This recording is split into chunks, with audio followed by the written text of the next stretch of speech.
Welcome to today's dojo topic. If you have ever felt like or thought about the fact that your spiritual practice might not be taking you all the way that you want to go, or it's just not getting you where you want to go, today's topic might be exactly what you needed to hear. So, with that, I am going to share my screen with you. And first of all, I'll tell you, I am really glad that you're here. We meet virtually at the dojo every Tuesday at 10 a.m. Pacific time.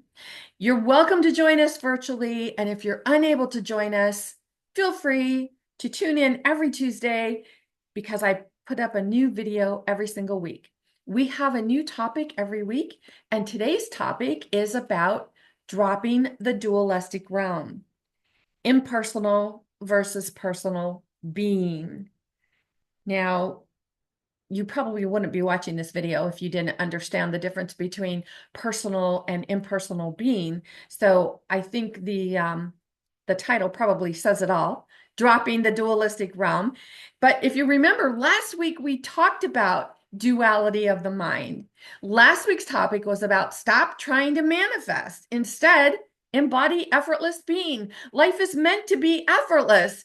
So if you couldn't join us live or you have not yet seen the video, I will put that video at the end of this video so you can link to it really, really easily. But for today, we're going to be talking about personal versus impersonal being. What does that mean? Well, personal is how we see ourselves. Nancy, the person walking around that everyone says, hey, Nancy, hey, Nancy. Of course, for you, it'd be your name. And versus the impersonal, which is awareness, aware of itself. Now, if you're thinking, what does that mean? Maybe we'll clear it up a little bit for you today. So now, here's my intention for this topic today. By the end of this video, I'm hoping, it's my intention, that you'll be able to see that life is kind of like waves on the ocean. And, when we're in expansion and we're loving life and everything feels good, we're riding high, we're at the top of the wave, we're cresting it, and we're like, whoa, this is a great ride. And then, of course, we have the going down, and going down doesn't necessarily mean it's going to be a negative experience. It could just be, you know what? I'm just effortlessly floating here, effortlessly being. But the big part of it is that if you look at the ocean, you'll notice that everything is all part of the ocean. And that is like awareness. Awareness is like the ocean, right? Because you can have these big waves and you look at the wave and you say, wow, that looks separate from the ocean, but it's not really separate. It's all part of the ocean. And that is the same way with us. We are awareness itself. And when you think about that, it's like awareness, which is everything, it encompasses everything because awareness is the only constant. Everything else changes. Everything else is always coming or going. But awareness, infinite being, is everything. It encompasses everything. So awareness is the ocean. And when you realize that you are awareness, you are part of the everything. Now you see that, oh, if you are, the analogy is that, like the ocean, all the fish are swimming through you. We're all part of the one. We all are awareness itself. And so anything that's happening in your dualistic life, in your experiences, it's happening through you. And when you think about this, that way, any form that arises, form could be a thought, an emotion, an experience, something. You look around the room, there's going to be forms appearing. When you realize that, it's like they crest and then they come down. They crest and then they come down. Now, I will preface this by saying I have never surfed. I've never been out on a surfboard. But you can get the gist of it when you're watching someone surf and you see how they're riding the wave and it just seems effortless. They're like part of the wave. They become one with the wave. Pretty much like if you see someone dancing, right? And they're dancing to the music. They're part of the music. They become one with the music. So the music is flowing through them, and because of that, their interpretation of what's coming out in the body uh, is depicting something really beautiful, something creative. So when we're talking about personal versus impersonal, and you think about awareness as everything. It's everything. And when you personalize something, when you make it personal, that's when you're going into the duality of the mind. And we talked about that last week, remember? So when we are from birth to about 2 years of age, everything is infinite. We are awareness itself. We are awareness, aware of itself. Everything we look at, sounds we hear, we're aware of everything. But it's when people start to tell us, your name is Nancy, you are a girl, you need to be quiet, you need to, whatever it is. Now we start to accept that. And then the years go by, right? And we go to school and someone says, your name is Nancy. Well, we're going to call out your name. You're going to say, okay, that's me. You're going to identify with that. We're going to see what subjects you like, what subjects you're strong in. We're going to tell you if you're smart. We're going to tell you if you're not so smart. See, we start creating that identity. And that's the dualistic realm. That's the duality of the mind, the personal versus the impersonal. So below the line is birth to age 2, when we know ourselves to be awareness, aware of itself. And then above the line here, this is where personal thoughts are coming in. And this is where when we can have like this visual of how this is working, sometimes it's very helpful. And again, you can go look at last week's video to get more of that. So for right now, think about this. You are the infinite field of awareness. Awareness is all there is. All beliefs are flashes of thought that spark through the mind. But take away the words and what do you have? As personal being, we use words such as I, me, and mine. Change the words and you'll have a different awareness of the forms arising. Now, remember, I mentioned that forms are beliefs, thoughts, experiences. Those are all forms arising, just like the waves arise on the ocean and go down. And how you ride the wave, now, that's going to be effortless, or you're going to effort into something. So are you allowing yourself to rise and fall with the waves effortlessly, impersonally, or are you resisting? Are you fighting? I mean, anyone who's ever swam anywhere knows that if you resist the water, it's much more difficult.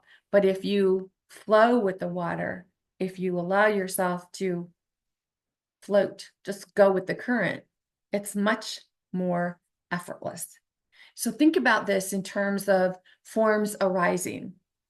Now, when the dualistic realm, we're talking about the mental, emotional, and physical body. So when there's something going on mentally, physically, or emotionally, how are you allowing those forms to rise? Maybe you're angry with someone. Maybe you have something coming up, a goal that you're trying to meet, a particular someone that you're not getting along with. These are forms arising. Now, are you resisting or are you effortlessly allowing it to be impersonal awareness flowing through you? If you take a moment and look around the room, you'll notice probably light coming through the window, or depending on what time it is, it might be dark outside. So there's darkness coming in, light within the room. the furniture, your body on the seat of the chair, the wall. There is awareness of everything around you. And awareness is impersonal if you allow it to be. I mean, if I look over here, there's a table. I have impersonal awareness of a table. I'm not sitting here thinking, oh, why is that table there? There's no resistance to the fact that that table's there. There's light streaming through the window over here. It's impersonal awareness of the light streaming through the window. I'm allowing the experience. There's no resistance to the experience coming through. So these are all forms arising. There's no resistance. And when you can be in that impersonal mode of being, life is more effortless. Now, personal versus impersonal being is all in the language. Instead of saying I, me, or mine, like I see the light coming through the window. As awareness, you are the light. So you would say, there is impersonal awareness of light streaming through the window. Can you see the difference? Sometimes it might be a subtle difference, but there is impersonal awareness of light coming through the window. Whereas if you say, I see light coming through the window, you might be tempted to judge it. Oh my gosh, the windows are dirty. That reminds me, I have to go, clean the windows. That reminds me, I have to get blinds for the window. That's where we start to personalize it. But when we impersonalize it and we say there is impersonal awareness of light streaming through the window, it's a lot more enjoyable experience. The only way a sense of individuality shows up is when we use language. And that language, any language, reinforces the invitations that we are existing as a personal human being. If you're wondering why this is so important, consider this. When forms are arising in the dualistic realm, such as frustration, anger, guilt, the shoulds, I should have done that, I should have done that.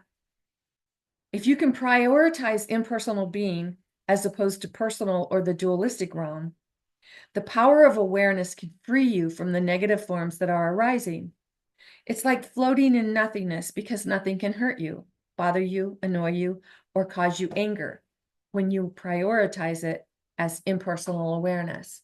So just like the forms you see on the screen right now, they're formless, they're moving the way they are going to move. There's no judgment about it. They simply are. When we can be this formless awareness aware of itself, there's a lot less efforting going on. Now, we're conditioned to believe that we are the dualistic person and effortless being is available if we need it. But it's actually the other way around. We are the infinite being, and we can engage with the dualistic realm whenever we choose to. Impersonal awareness is like a TV screen.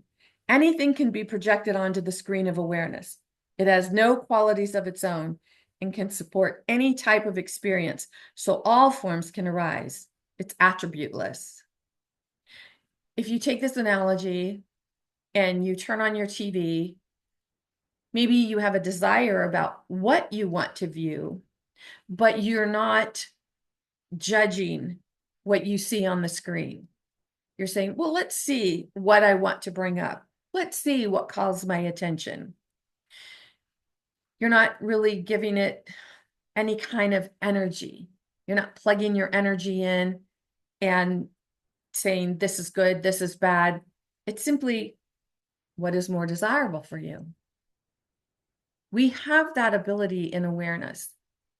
When we are aware, when we are working as impersonal being, life is more effortless. Because whatever you need will come through you. Now, the Indian description of attributeless awareness is Rishi, Davida, and Chandas, the knower, the means of knowing, and the known. This is awareness aware of itself. It's helpful to know this because in the dualistic realm, effortless awareness, aware of itself, can arise as a distinguished version. So what does that mean? What does that mean? Like, what the heck did you just say, Nancy? So if you're having an experience and you're thinking, okay, this is what it is, sometimes even when something seems like this is as good as it's going to get, it could actually be an experience that you're having in a disguised form. When Nancy is having a cup of tea, Rishi, the knower, is disguised as Nancy. Davida, the means of knowing, is disguised as the sense of taste, and Chandas, the known, is the tea. What? This might not seem helpful when we're talking about tea, but what if you're having an argument? What if you're having an argument with someone, and when you're having an argument, Rishi, the knower, is disguised as you. Devita, the means of knowing, is the subject or energy being addressed, what or who the argument is about, and Chandas, the known, is the structure or tone of the argument, the rhythm, intensity, or format of the communication. Are you able to see how this is a wave or form as opposed to a confrontation? When you're looking at it energetically, you can see like, oh, there are forms arising.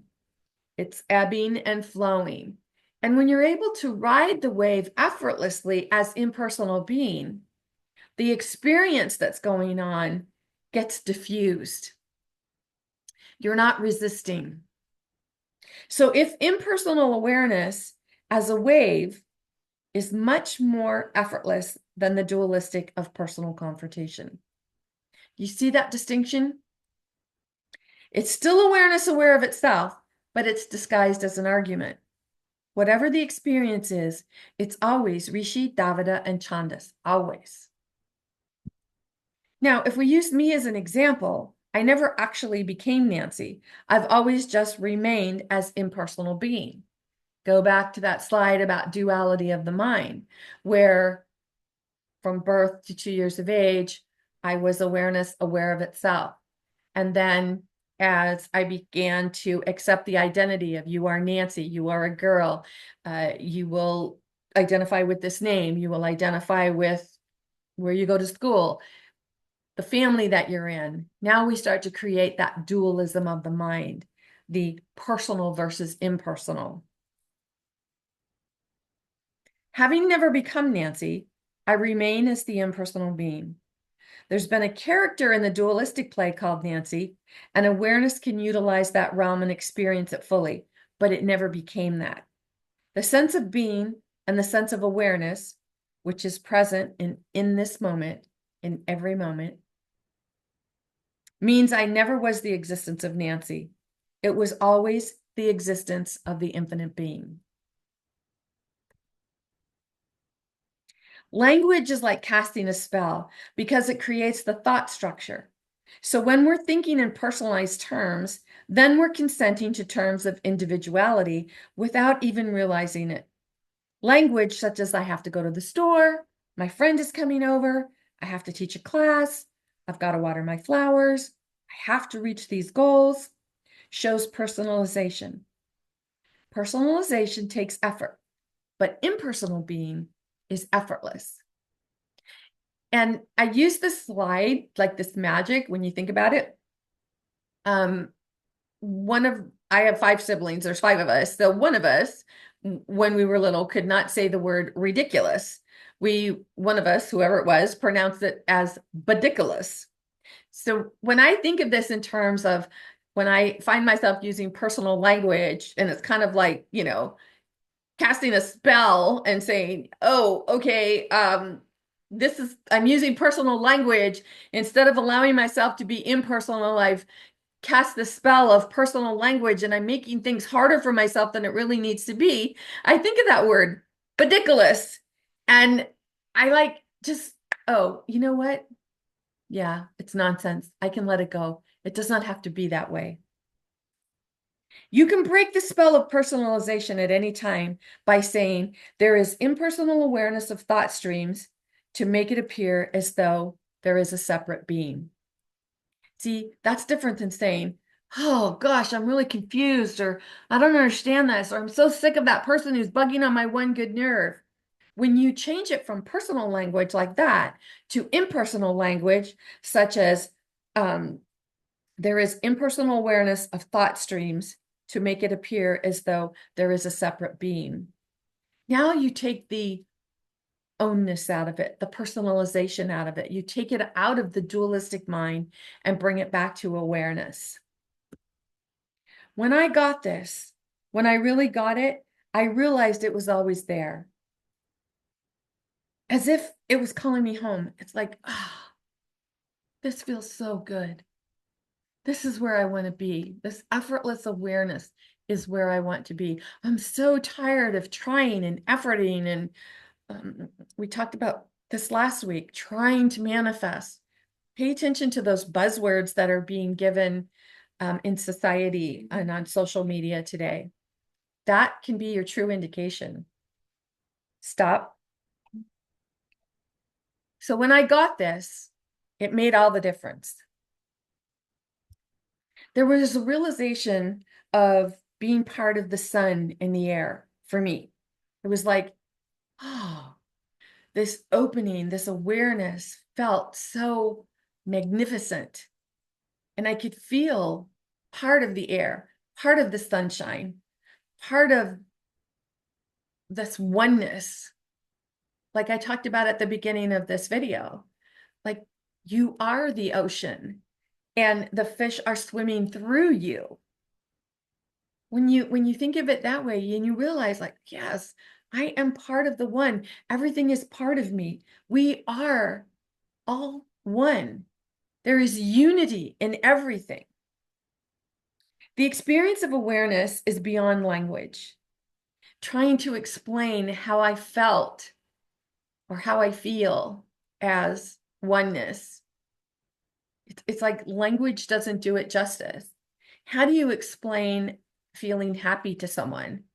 How do you explain what it feels like to have the sun on your face to someone who's never experienced that?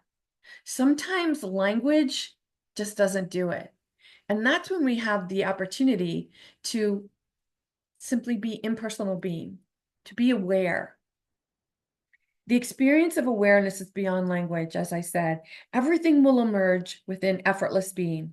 And the most important thing is to prioritize your experiences from your own spiritual sovereignty and accepting that whatever is needed will arise from within. Now, where are you on this? Stop and take a deep breath. We'll let it out. Where are you on personal versus impersonal being?